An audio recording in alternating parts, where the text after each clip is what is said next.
გადმოვინაცვლებთ ახლა აქ მაგიდასთან ბესო წერედიანი ნაციონალური მოძრაობიდან და დავით ფაციცია ერთიანი საქართველოსთვის წარმომადგენელი. გამარჯობა, დიდი მადლობა რომ ხართ ჩვენი სტუმრები. სოციოლოგიური კვლევებია ჩვენი გადაცემის ამ ნაწილის თემა.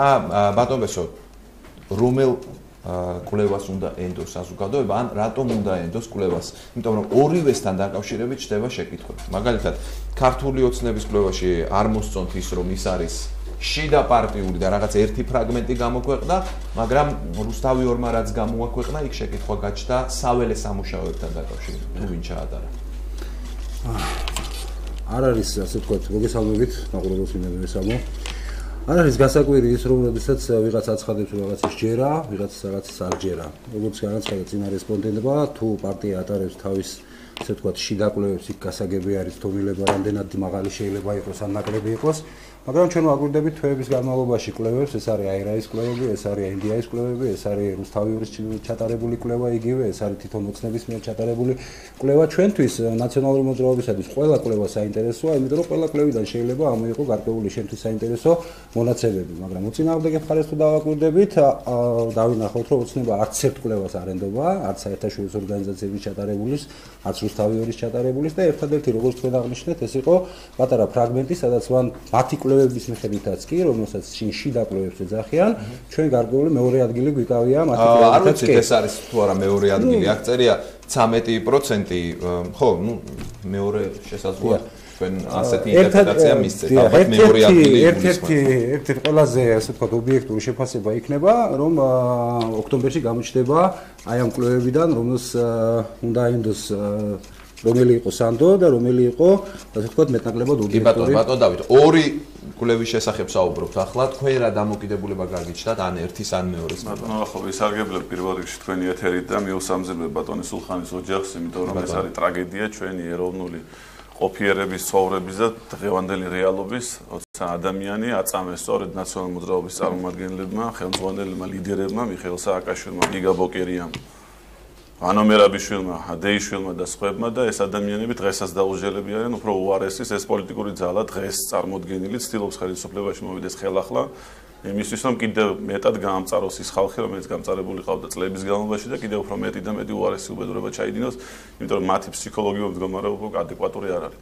რაც შეეხება კვლევებს, ყველა კვლევა ჩვენთვის არც ერთი მათგანი არ არის სანდო. არც ქართული ოცნების კვლევა არ არის სანდო, არც ის GFK to KF რაღაცა. არც აირაის და არც NDI-ის, იმიტომ რომ ყველა ეს კვლევა ემსახურება კონკრეტულ პიროვნებებს, კონკრეტულ, ასე ვთქვათ, ინტერესებს, კონკრეტულ ადამიანებს. ყველაზე რეალური კვლევა ეს იქნება არჩევნები, რომელიც დაამტკიცებს იმას, რომ ნაციონალური მოძრაობა სავარაუდოდ იმედი მაქვს, რომ არ იქნება პოლიტიკური ძალა. ქართული ოცნება იმედი მაქვს, რომ არ მოვა უმრავლესობით და ყველაზე მთავარი იმედი მაქვს სამომრჩევლების და ჩვენ დავარწმუნებთ მოსახლეობას იმაში, რომ მთავარი ძალა არ არის ქართულ ნაციონალური ოცნება, არამედ ქართული ძალა. ყველაზე მთავარი ეს არის ჩვენი პოლიტიკური ძალა იმ ადამიანებთან ერთად, რომლებიც ჩვენთან ერთად გაწევრიანდებიან. ჩვენი კვლევები, ესე ვთქვათ, შინაურული ამ გაგებით ვიძახი, ჩვენც ვატარებთ ესე ვთქვათ ჩვენი კვლევებს, გვაძლევს სერიოზულ შესაძლებლობებს იმისას, რომ ჩვენ ვიყოთ ერთ-ერთი მთავარი ძალა, როგორც მინიმუმ, თუ მთავარი არა. და ყველაზე მთავარი ამ მომენტში ეს იქნება იმ ადამიანების ჩვენი მხარდაჭერა, რომლებიც ქართულ ოცნებას უდგნენ სათავეში და მოიყვანეს. ბატონო დავით, თქვენ თქვით, რომ ნაციონალური მოძრაობა არათუ მთავარი ოპოზიციური ძალა, საერთოდ არ იქნება ძალა და ფაქტორი მომავალი არჩევნების შემდეგ, მაგრამ აი რა ვუყოთ აი ამ კვლევას, რომელიც მათმა ოპონენტმა გამოაქვეყნა და აქ აქვს 13%. ანუ 13% ნიშნავს იმას, რომ ეს არის პოლიტიკური ძალა, რომელიც რაღაცა ფაქტორი მაინც არის ამ 13%-ით, ხო? ანუ საითკენ მიყავთ საუბარი, რომ ეს 13%-იც არ ასახავს რეალობას და ქართულმა ოცნებამ საგანგებოდ ჩაწერა ეს ციფრი. დაგიმტკიცებთ ამასაც, იმიტომ რომ ქართულ ნაციონალურ ოცნება, რაც ხაზი გაუსვიდა თქვი, ეს არის ის ძალა, ესე ვთქვათ, რომელიც კოაბიტირებულია უკვე ქართულ ოცნებაში. მათ შორის ბატონი ბესოს ძალიან ბევრი მეგობარი დღეს ხელისუფლებაშია, დღესაც ბევრი მათგანი დაწინაურებულია. ერთ მარტივ მაგალითს მოვიყვან, ერთ მარტივ მაგალითს, რაც შეეხება ჩემს თავს საკუთრებას, ხო? როცა მე დამაკავეს კიკვიძის პარკში, გრიგოლ ბესელია ხელმძღვანელობდა ამ ოპერაციაზე, მათ შორის გოგა ონიანი, გრიგოლ ბესელია დღეს არის გლდანის პოლიციის მთავარი სამმართველოს ხელმძღვანელი პირი, მისი ხელფასი, რომ იცოდეთ, რაც იყო და დღეს რაც არის, 5-ჯერ არის გაზრდილი და ეს არის ის ოცნება, რომელიც სამწუხაროდ არ იყო ქართული ოცნების ოცნება. ეს იყო ნაციონალური მოძრაობის ოცნება, ეს იყო ნაციონალების ოცნება, რომელიც ვერასოდეს ვერ წარმოიდგენენ, რომ 1 ოქტომბრის შემდეგ ეს ადამიანები გაბედავდნენ საქართველოს ცხოვრებას. ის ადამიანები, რომლებიც აუპატიურებდნენ ხალხს, მათ წარმოდგენა არ ჰქონდათ იმისა, რომ საქართველოში შეიძლება მათ ასეთ კბილად ცხოვრება გაეგრძელებინათ. ფიქრობთ, რომ ბატონი ბესოს პარტია საერთოდ არ უნდა აღშევდეს? ეს არის ქართული ოცნების დანაშაული, როცა ფაშისტური რეჟიმი, ბატონი ბესოს პარტია, ბატონი სააკაშვილის პარტია, ყობას უბელიანის პარტია, იმ ადამიანების პარტია, რომლებსაც დევნილები გაამწარეს და გააუბედურეს. თქვენ მაშინ მინისტრის მოადგილე იყავით. მე მინისტრის მოადგილე ვიყავი 2009 წლამდე ბატონო დავით და თქვენ ძალიან 2009 წელს შეიქმნა ის საწყობები, რომლებიც დაალპა და განადგურდა. დაკავშირებით ბატონო ჩემო მასალები, ასე ვთქვათ, გადაგზავნილია პროკურატურაში. ვერც ვერაფერი ვერ ნახეთ და ვერც მაყურებელმა ჩავაყენოთ საქმის კურსი. საუბარი მიდის საწყობელ დევნილებთან დაკავშირებულ თემაზე. გისმენთ. რა შეეხება საწყობებს, ეს უკვე ასე ვთქვათ, დიდი ხნის გადახარშული თემა მგონია და ამაზე აპელირება დამნაშავეები არ გადაიხარშებიან. იმ თემაზე დამნაშავეები ვერ დაიჭირებიან, იმიტომ რომ არანაირი დამნაშავეები დავსჯი იმ ადამიანებს, თქვენი ბრალიც იქნება. მიუხედავად ჩვენი მეც გაძლევთ იმის პირობას, რომ ის 4 წელიწადი რაც ფუჭად დახარჯეთ, არაფერი არ გიკეთებიათ, ბატონო ჩემო. არც სამინისტროს არ უკეთებია არაფერი და არც უწყებას არ უკეთებია არაფერი. ჩემ და სამწუხაროდ. მე ძალიან მიკვის რომ ბატონ დავითს რამოდენიმე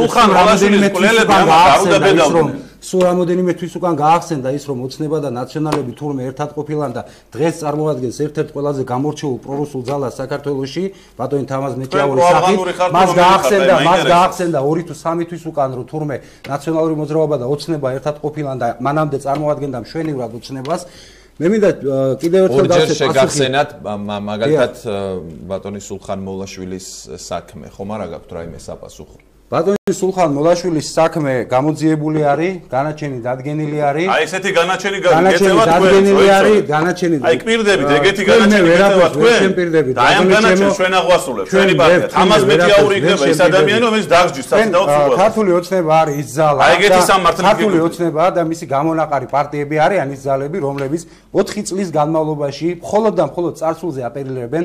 ბატონ დავის თუ შეუძლია დამისახელოს ერთი პლუსი მაინც ან ერთი შედეგი მაინც, რომელიც დადგა დევნილებისათვის, მოსახლეობისათვის ამ ქვეყანაში და გარდა თბილისის ბატონო ჩემო იცი თუ არა კანონით რომ აკრძალული იყო საერთოდ თბილისში კანონით არ იყო აკრძალული ეს არის დემაგოგია რომელსაც თქვენ ეწევით ქართული ოცნება წელი კურორტი იყო ხო ბათუმში თუ ბრძანდებოდით ბათუმში ბრძანდებოდით წყალტუბოში ბრძანდებოდით არა მე გეკითხე თბილისში როდის დაასახლე დევნილები 2008 წლის შემდეგ უმანამდე მითხარი და დემაგოგიას ნუ ეწევით ერთი ოჯახი მითხარი რომელიც დაასახლე თბილისში 95000 დევნილი რომელიც ისევე ცხოვრობს როგორც ცხოვრობდა 25 წლის განმავლობაში თქვენ რა გააკეთეთ ამ დევნილებს რა გააკეთეთ 4 წელში გაამწესეთ საწყობები დაალპეთ საქმე დემაგოგიას ნუ ეწევით 4 წელში გადაყვანილი იქნა 30 ოჯახი მანამდე იქ ცხოვრობდა 150 ოჯახი რომელიც ასევე დევნილები იყვნენ 30 არ არის 150 ეს ცხოვრობს 70 სამინისტრომ ჩაასახლა 30 ოჯახი და ცხოვრობდა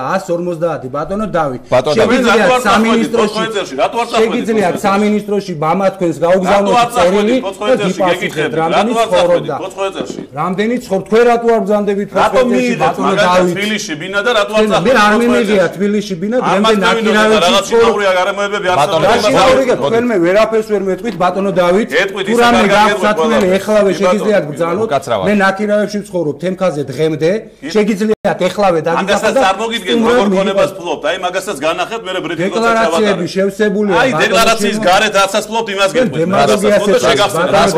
დემაგოგიას ბატონი ბესო ამბობს რომ ნაკირავებში დემაგოგიას ეხლავე შეგიძლიათ ბატონ დავით ნაკირავებში რატო ცხოვრობს თუკი სამი ბინა აქვს მე მაგას დაგიფიცებ საუბარი განახეთ სამი ბინის პატრონი ხარ სამი ბატონო შეგიძლიათ ეს სამი ბინა მანახოთ რალოგი გეუბნებით თქვენ ხართ მატყუარა და მეზობლებთან ერთად განახეთ თქვენ ხართ მატყუარა რა ლოგიკაა იმაში ადამიანს კონდეს სამი ბინა და ნაკირავებში ცხოვრობს დევნილებმაც იციან ბატონი სააკაშვილის ამბობს ადეიშვილის გატყავებულია და დაძვალდებულები.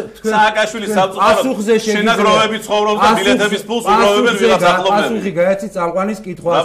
რა რეზონი მაქვს ვიცხოვრო ნაკირავე ბინაში თუ სამი ბინა მაქვს მე საკუთრებაში. როგორ და გააправოთ ის ბინა როგორ და გააправოთ მითხარი აბა ცხოვრებ და სხვის სახელზე გადააправები ბინებს პრემიებს როგორ იღებდი და მე ვის დამიქოდა მითხრათ რომელ პრემიებს იღებდი 400.000-ზე მეტი რო დაიხარჯა სამყუროებზე და ოქროს ბრილიანტებზე მითხრათ როგორ არის მამა თქვენი 24 საქმე აი ამ 24-ვე საქმეთი დაგჭირდა კარგი ბატონო შეიძლება აქ კი ბატონო მოდი საქმეს სალაპარაკოდ გადავიდეთ ბატონო დავით თქვენ ძალიან ხშირად ახსენებთ რომ დაგსჯით აი რას გულისხმობთ კონკრეტულად ამ სიტყვის მიღმა რამდენად შესაძლოა ეს იყოს სწორედ საზოგადოების დაკვეთა აი რითი დაგვისაბუთებთ ამას და ნაციონალური მოძრაობის წარმომადგენლები სულ ამბობენ რომ აი ჩვენს პრაქტიკულად ყველა ლიდერზე აღძრულია სისხლის სამართლებრივი პასუხისმგებლობა მაშ რას ნიშნავს დასჯა აი ლიდერების ქვემოთა ეშელონზე უნდა გადავიდეს. 2012 წლის 1 ოქტომბრის მოსახლეობის და ხალხის არჩევანი იყო.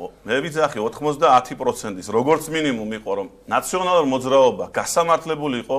ნაციონალური მოძრაობა აღგვილიყო მიწისაგან პირისა, როგორც იტყვიან, განადგურებული იყო ეს პოლიტიკური ზარა. აი იმ გაუპატიურებულ ადამიანებს რა უყო? შეპირებებს რა უყო? მე არ მაინტერესებს ჯანდაცვის პროგრამა იმდენად. მე არ მაინტერესებს დევნთა პროგრამა იმდენად.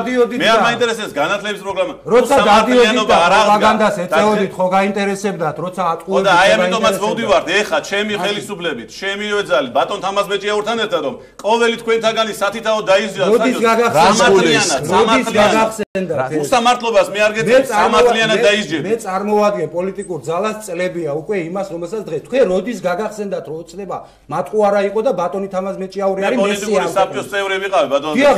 როცა ვიყავი მაშინაც შიგნით ჩხუბობდი და თუ შეგიძლიათ ჩემ კოლეგებს შეგიძლიათ კითხოთ. ერთი რას ლაპარაკობდი და როგორ ლაპარაკობდი. მასე თქვენ შეგიძლიათ. ო, აი თქვენ ეხლა რო წარმოადგენთ გამაუპატიურებლებს, აი ეგ არის. ეს არის თქვენ ხართ ყლელების პარტია. ეს მესიჯები, ჰიტლერი რო ყოფილიყო ცოცხალი, ისიც ალბათ ასე ილაპარაკებდა თქვენი მესიჯები გაუპატიურების შესახებ ისეთივე სიმართლეა, როგორიც ყველა შეპირება, რომელიც გაეცით 2015 წელს. აი რო გითხრათ ხო მე ამ სიმართლეთ გატაროთ მეთქი გეკუთვნი. ხო გეკუთვნი. კი ბატონო, ამითო. სულხან მოლაშვილის საქმე. აი ისეთივე სამართლით გეწევა თქვენ.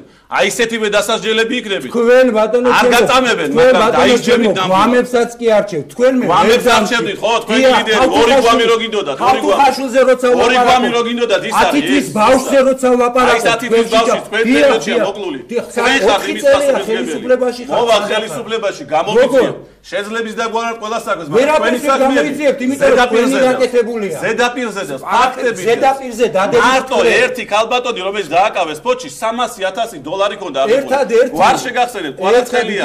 ფოჩარი ბატონო ეხლა დაჭერილია სამყარო. $300,000 თვითონ კი არ ყოფილიყო დაჭერილი, ანუ სუბელიანი ვისთანაც მიიტანა კონკრეტულად ეს ფული. პროკურატურაში ეს საქმე დევს, მაგრამ ის ხალი დაიჭირეს ის ფული აიღო, მაგრამ სად მიიტანა ფული? ვისთან მიიტანა ფული? ის არ არის. მაგ საქმეზე მეც ვარ დაკითხული ბატონო ჩემო და უაპელაციოდ რო ლაპარაკობ ესე გამომიძიეთ და დაგსჯით. თქვენ მე ვერაფერს ვერ შევიდეთ. თქვენ ერთი კოლეგა ეხა ჩვენებებს აზრობთ. ამ ჩვენებებს ბატონო დავით დაგსჯით. თქვენი მოყანილი ადამიანის $7,000 აღებაზე. ქალბატონის ერთ-ერთი თქვენი ხდებოდა ეგეთი რამე? თქვენ დროს ხდებოდა? მე გეკითხებით დაიჭირეს. ეხლა ძიება მიდის. დაიჭირეს თუ არა და იჭერს კიდევაც დაიჭირეს თუ არა ვინ დასაჭერი იყო ვინ დასაჭერი მე როგორ მთავრდება ახლა ეს როგორ მთავრდება აბა გასაგებია ყველა თქვენი რეკლამის შემდეგ თქვენი საქმე როგორ დამთავრდა რეკლამის შემდეგ უნდა გადავაგზავნოთ ეს საუბარი არ არის ეს ფაქტები თქვენთვის არის ფაქტები აი სამი ბინის ჯიბის ფულს რომ ამოგიღებთ მე განახეთ როგორი ფაქტია რეკლამის შემდეგ დავბრუნდები რეკლამის შემდეგ დავბრუნდები და განვაგზავნოთ ამ საუბარს დემაგოგიას უეწევი